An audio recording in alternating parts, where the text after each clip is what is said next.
Ganpati Namaha. Om Sai Ram. Chapter 15. In this chapter, we'll be knowing more about Naradiya Kirtan Paddhati, Mr. Cholkar's sugarless tea, and two lizards. The readers may remember that mention was made in the 6th chapter regarding the Ram Navami festival in Shirdi, how the festival originated, and how in the early years there was a great difficulty in getting a good Haridas for performing the Kirtan on that occasion, and how Baba permanently entrusted this function, that is Kirtan, to Das Ganu. Now, in this chapter, we shall describe the manner in which Das Ganu was performing the Kirtan. Naradiya Kirtan Paddhati. Generally, our Haridasas, while performing the Kirtan, wear a kala and a full dress. They put on a headdress, either a feta or a turban, a long flowing coat with a shirt inside, a short dhotar on the shoulders, and the usual long dhotar from the waist below. Dressed in this fashion for some Kirtan in the Shirdi village, Daskanu once went to bow to Baba. Baba asked him, "Well, bridegroom, where are you going dressed so beautifully like this?" "For performing a Kirtan," was the reply.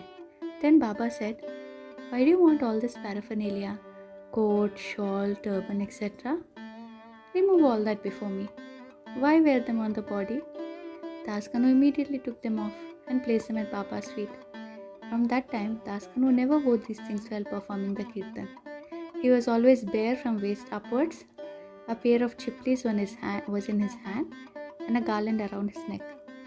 This is not in consonance with the practice generally followed by all the Haridasa, but this is the best and the purest method.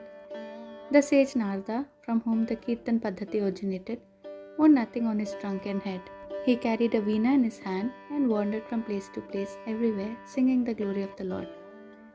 Mr. Cholkar's sugarless tea.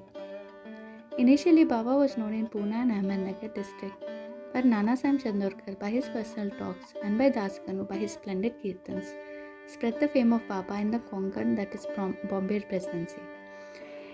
In fact, it was Daskanu, may God bless him, who by his beautiful and inimitable kirtans made Baba available to so many people there. The audience who come to hear the kirtans have different tastes. Some like the erudition of the Haridas, some his gestures, some his singing, some his wit and humor, some his preliminary dissertation on Vedanta, and some others his Mohin stories and so on.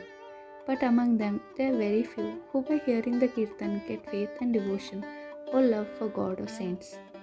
The effect of hearing Daskanu's kirtan on the minds of audience was, however, electric, as it were. We give an instance here. Daskanu was once performing his kirtan and singing the glory of Sai Baba in the Kopaneshwar temple in Thana.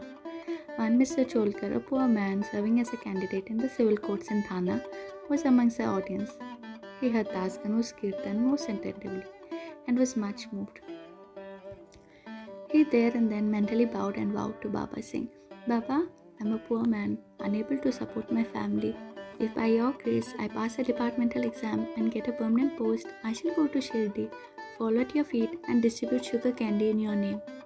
As good luck would have it, Mr. Cholkar did pass the exam and did get the permanent post, and now it remained for him to fulfill his vow. The sooner, the better. Mr. Cholkar was a poor man with a large family to support, and he could not afford to pay for the expenses of a Shirdi trip. This is well said. One can easily cross over Nane Ghat in Thana district, or even the Sahyadri range, but it's very difficult for a poor man to cross the threshold of his own house. As Mr. Cholkar was anxious to fulfill his vow as early as possible, he resolved to economize, cut down his expenses, and save money. He determined not to use sugar in his diet and began to take his tea without it. After he was able to save some money in this way, he came to Shirdi, took Baba's darshan, fell at his feet, offered a coconut, distributed it with a clean conscience, along with sugar candy as per his vow, and said to Baba that he was much pleased with his darshan and that his desires were fulfilled that day. Mr. Cholkar was in the masjid with his host Bapu Sahib Jog. When the host and the guest both got up and were about to leave the masjid, Baba spoke to Jog as follows: "Give him, that is, your guest, cups of tea fully saturated with sugar." Hearing these significant words, Mr. Cholkar was much moved. He was wonderstruck. His eyes were filled with tears and he fell at Baba's feet again. Mr. Jog was also curious about this direction regarding the teacups to be given to his guest. Baba wanted by his words to recreate faith and devotion in Cholkar's mind. He hinted, as it were, that he got the sugar candy as per his vow, and that he knew full well his secret determination not to use sugar in his diet. Baba meant to say, "If you spread your palms with devotion before me, I am immediately with you day and night. Though I am here bodily, still I know what you do beyond the seven seas.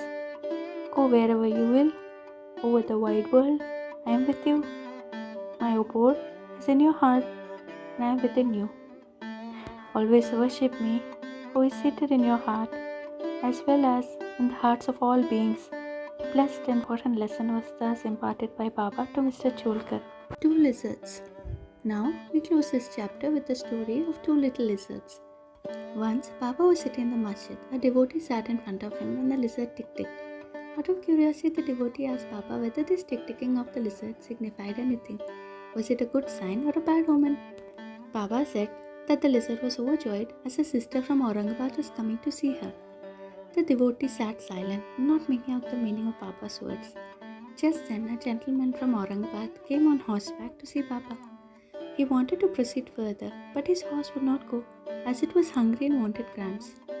He took out a bag from his shoulders to bring grams and dashed it on the ground to remove dirt.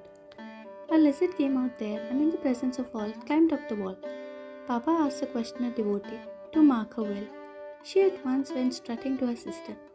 Both sisters met each other after a long time and embraced each other, whirled around and danced with love. Where is Shirdi? Where is Aurangabad? How should the man on horseback come there from Aurangabad with the lizard? And how should Baba make the prophecy of the meeting of the two sisters? All this is really very wonderful and proves the omniscience, the all-knowing nature of Baba. Postscript.